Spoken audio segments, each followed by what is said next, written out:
Hey guys, welcome back to another episode of my camping adventure dito sa US. Syempre di pwedeng mawala yung Walmart sa camping adventures natin, because you know what they say, you can't have fun with an empty stomach. So we're gonna grab some supplies here.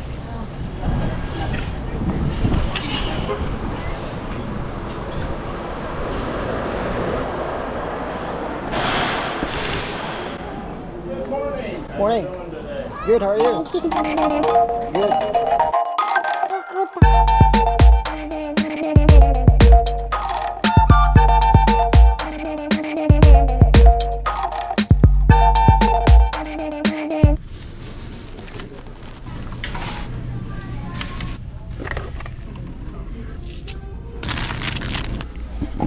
Naghahanap ako ng titanium pan kasi mas maganda yung gamitin sa outdoor cooking.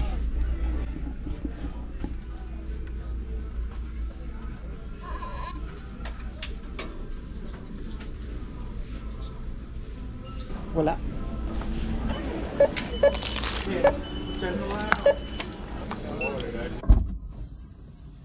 Yan na lang sa tapat niya.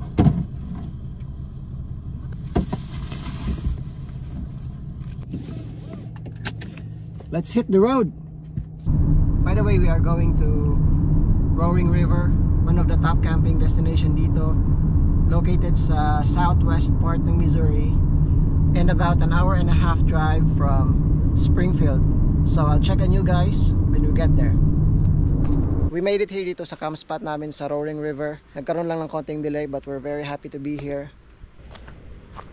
Ito yung river sa likod, oh. Mukha naman siyang river, pero ewan ko ba't walang tubig.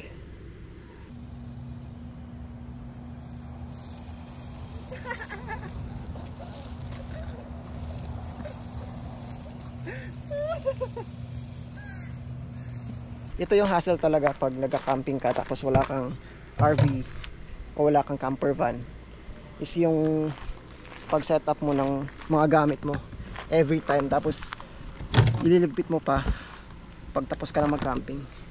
Pero okay lang, I'm not complaining kasi nag-enjoy naman ako sa ginagawa ko eh. Hindi ito yung first river na napuntahan namin dito, pero kung napanood niyo yung second vlog ko, may river din doon, pero bawal maligo. Okay, so ang lulutuin ko ngayon is itong pork belly na to. So, funny story, alam ko yung ibang nagtatrabaho sa abroad is makaka-relate dito. For the past 3 weeks siguro, I keep on watching mukbang videos of lechon. Since wala namang tindahan dito na nagbebenta ng lechon, naisipan ko, why not magluto na lang ako ng lechon. Ito yung nakakatawa, maraming butcher shop doon sa Springfield, pero for some reason wala akong makitang butcher shop na nagbebenta ng pork belly na may balat. Halos nalibot ko na lahat kasi yung hinahanap ko kasi yung buong slab talaga ng pork belly. Nagpa-member na ako sa Costco kasi naalala ko doon sa Australia nagbebenta sila ng pork belly na may balat. Pagkapunta ko doon, ganoon din, yung mga pork belly nila doon walang balat. Ito yung pinakamalaking pork belly na nakita ko. So for now, ito na lang muna yung lulutuin ko.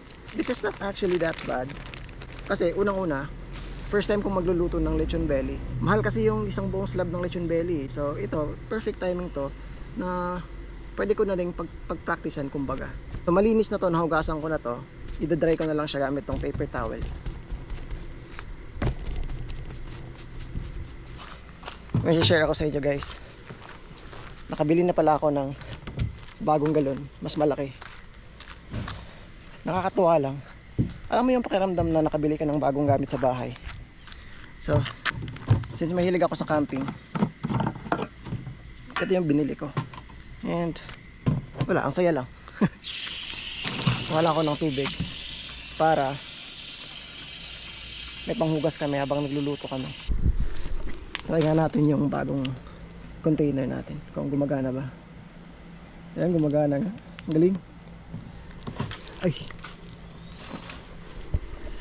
luto na tayo. Hihiwain ko lang siya dito sa bandang laman niya para pag nilagay ko na yung mga pampalasa, yung asin tsaka yung paminta, manuot talaga siya sa loob.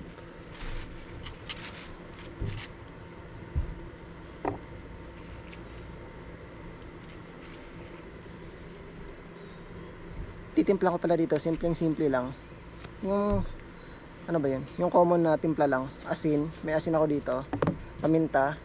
Tapos nakapagdala pala ako ng magic sarap nung pagpunta ko dito sa Amerika. So lalagyan ko na ng asin. Okay. Check ko muna baka kasi MSG to eh. Asin nga. Okay. So sa asin, okay lang naman kahit medyo madami. Kasi tutulo din naman yan eh. So okay lang. Lalagyan ko siya ng yung buong paminta. Tapos lalagyan ko din ng durog para mas masarap.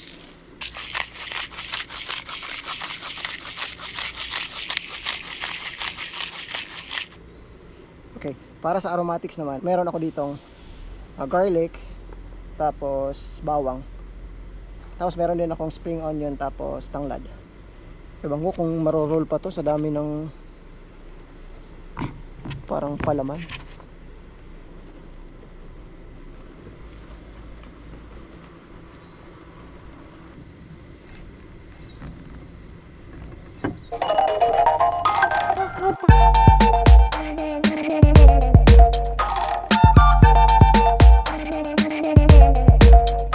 Ito na guys, tapos ko na ma-roll yung pork belly. Hinihintay ko na lang na maging ready itong uling namin. Tapos pag ready na, sasalang ko na yung pork belly.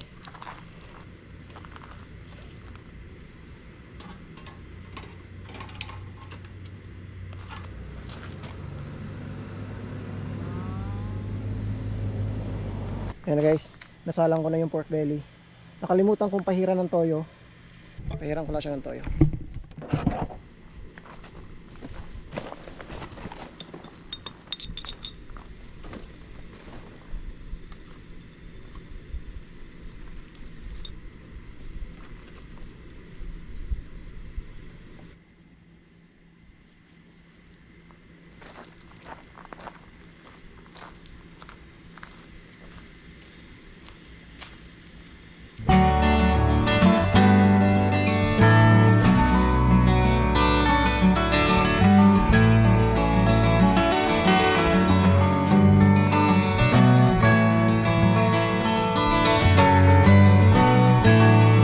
Ito na yung itsura niya guys, 20 minutes later.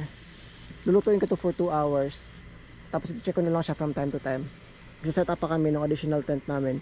Baka kasi biglang umulan, at least may extra protection kami para di kami mabasa sa loob.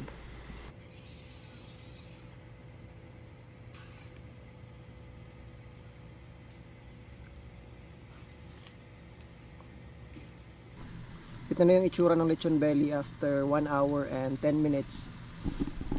Ang oras ngayon dito is 6:30. Siguro before 8 o'clock luto na to.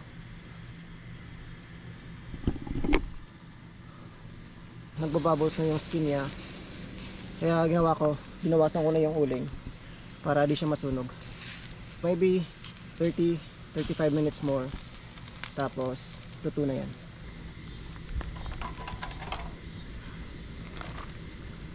Guys, ito na yung lechon belly. Na-rest ko na to ng 10 minutes. Check natin kung crunchy ba. Uy.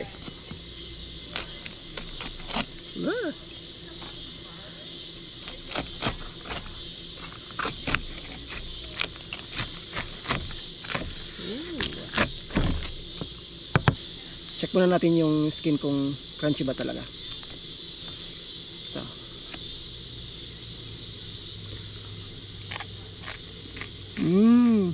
Lechon na lechon. Woo! Sarap.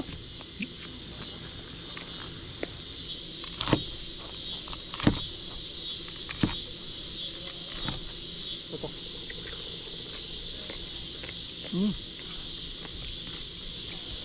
Sarap.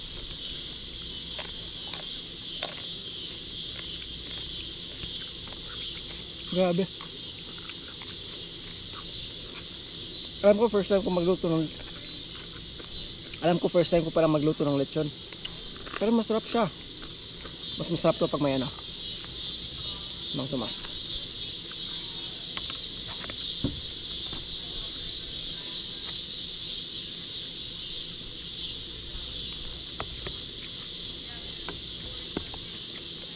Mm.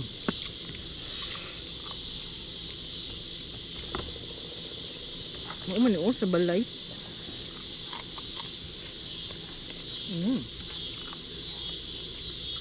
Ang sarap.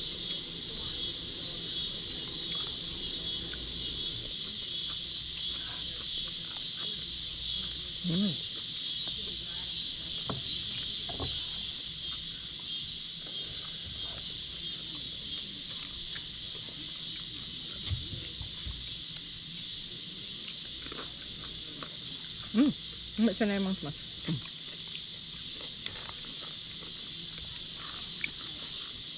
Crunchy ng balat.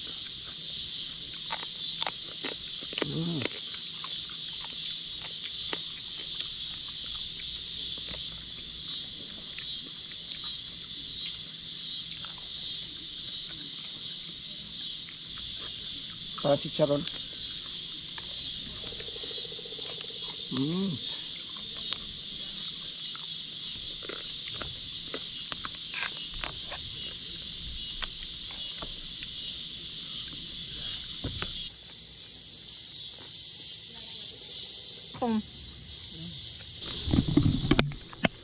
At dahil dyan, isang linggo kami kakain ng gulay.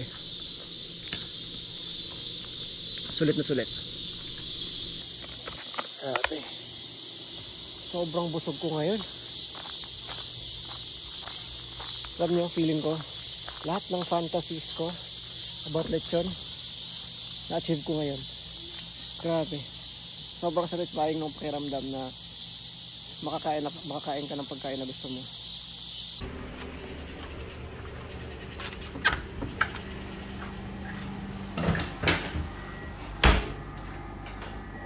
Nandito ako sa shower kasi naliligo ako. Grabe yung pawis ko kanina habang nagluluto ng lechon, kaya medyo mayamoy na ako.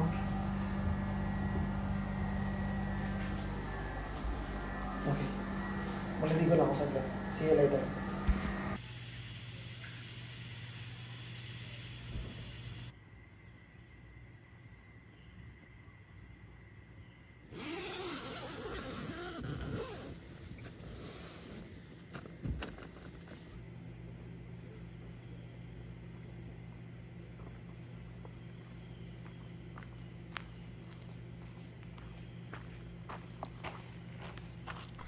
Morning.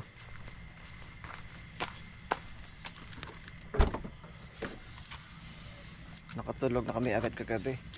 Pagkatapos namin kumain, maglinis, tapos maligo. Ayun. Natulog na agad. Mamaya-maya pupunta kami dun sa Riverside. Itatry namin maligo pag di masyadong malamig.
Ang lamig. Tignan mo ba? Dajut, super. Matigas ko ba? Sakit sa tiyan.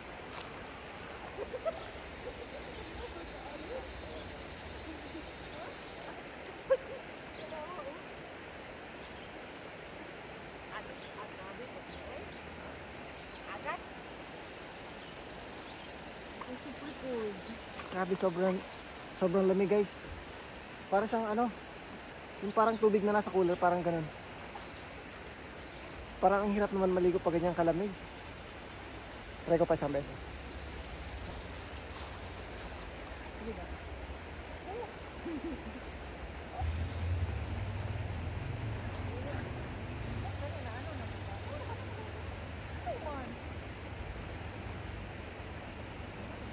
Sarap sana maligo. Tingnan nyo guys.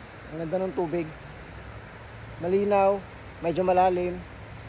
Tapos kami lang dalawa dito ng asawa ko. Kaso ang problema, sobrang lamig. Tinry kong umupo sa tubig. Dun lang sa mababaw. Sumakit yung paa ko sa sobrang lamig. So, ewan ko, nabasa na yung shirts ko eh.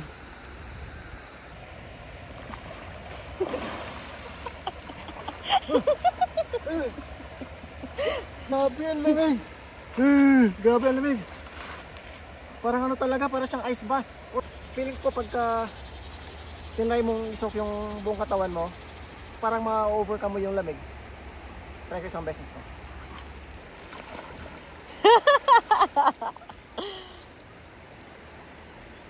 Sa una lang pala talaga malamig. Well, medyo malamig pa din, pero parang kaya mo na siyang i-tolerate. Whew!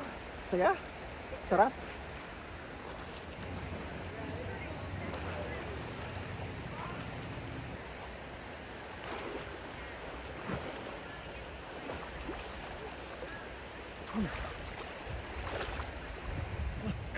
Ang ganda ng lugar na to. Ang linis ng ilog. Ang ganda ng campsites nila. I highly recommend this place mga gustong mag-camping. Anyway, this is where the vlog ends. Once again, I appreciate you guys for watching my videos. If you like this one, give it a thumbs up. And consider subscribing. It will really help my channel. And don't forget, be happy and keep on camping. Catch you in the next one.